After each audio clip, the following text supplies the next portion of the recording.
Hey friends, and welcome back to my channel. Let me ask you a question. Which is the nostril you are breathing through right now? Let's check it out together. Mine is the left nostril. Now, do you know the meaning of breathing either to the left or the right nostril?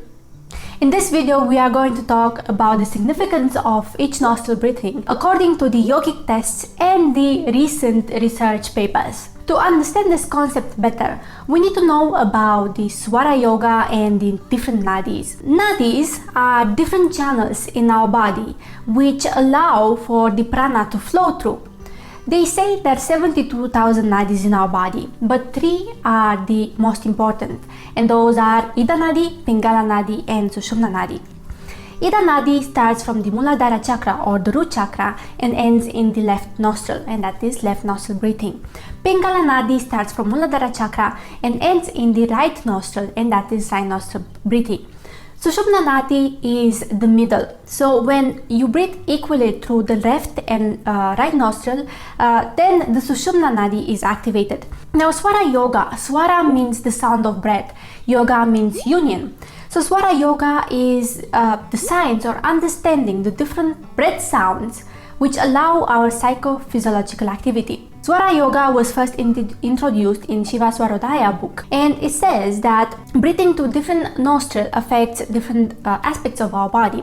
For example, breathing to the right nostril will affect our organs activity or physical bodily activity, whereas breathing to the left nostril affects our mental activity. So which nostril should you breathe in which condition? We'll start with the right nostril or Pingala Nadi. Right nostril breathing, we call it Surya Beda pranayama. Surya Beda pranayama is you close the left nostril, you breathe to the right nostril, you close the right nostril and breathe to the left nostril. Now, Surya Beda pranayama is breathing to the right nostril, that is Pingala Nadi.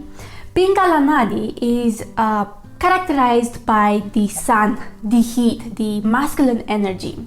And that allows us to achieve our goals, to propel us to action. Now what happens when there is imbalanced Pingala? We become hyperactive, we start to be anxious, we become aggressive. According to the Hatha Yoga Pradipika, it says that breathing to the right nostril will extrovert our senses and the mind. It will activate the left brain hemisphere. It will activate the sympathetic nervous system as well as increases our body heat. And research does demonstrate all this, that there is an increase in the sympathetic arousal, as well there is increase in basal metabolic rate, and we have an increase in heart rate by breathing to the right nostril.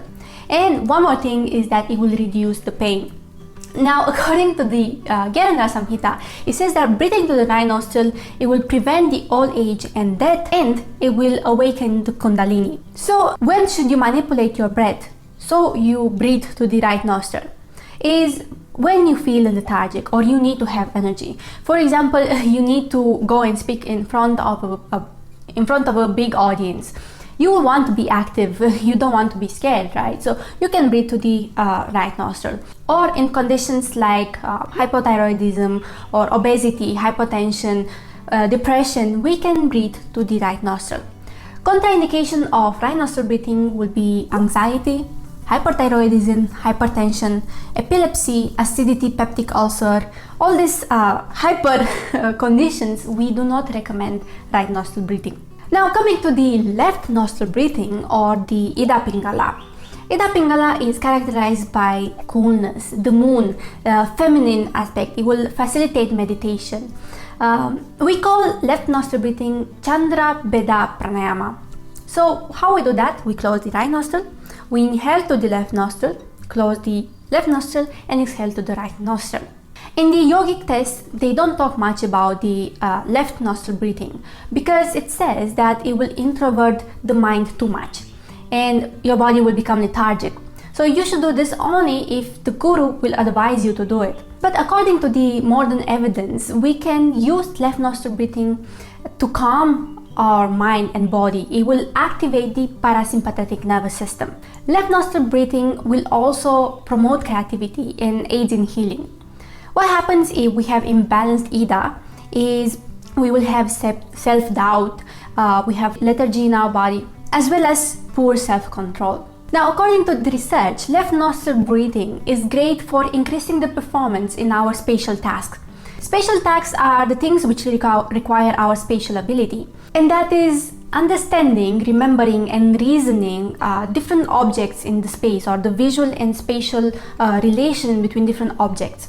Left uninostril breathing done 27 times, it was shown that it will decrease the blood pressure as well as heart rate. So this is great in patients which are suffering of hypertension. Now, we talked about the right and left nostril. But now, what happens if you alternate between right and left nostril? So this is called the Nadishuddi pranayama. And in case you don't know how is it done, is that you close the right nostril, you breathe to the left one, close the left nostril, exhale to the right nostril, inhale to the right nostril, close the right nostril, exhale to the left nostril. This is one round. And this is one of the most amazing pranayamas which are out there, because it will bring equilibrium in your body.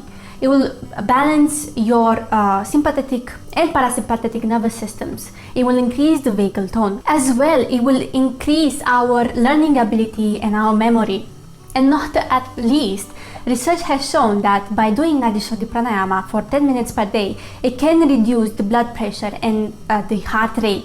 So if you ask me which is the best pranayama you can do, I will say Nadishuddhi pranayama, because it's the best technique you can do to bring balance in your body and mind. Nadishuddhi pranayama is recommended for anyone, and I strongly recommend to do at least 5 minutes per day Nadishuddhi pranayama. Now, the task for you for the next week is to pay attention to the changes in your breath patterns. You pay attention when you're breathing through which nostril, and see if you change the dominant nostril breathing, what will happen to you. If you learned something or you got something from this video, be kind and click that like button. If you want to see more of this kind of videos, please click the subscribe button. Let me know in the comments below if you want more content of pranayama, because pranayama is one of my favorite things in yoga, and I could talk about it for a very long time. So if you want to know more about different techniques of pranayama, please let me know in the comments below. Until next time, stay healthy, stay happy.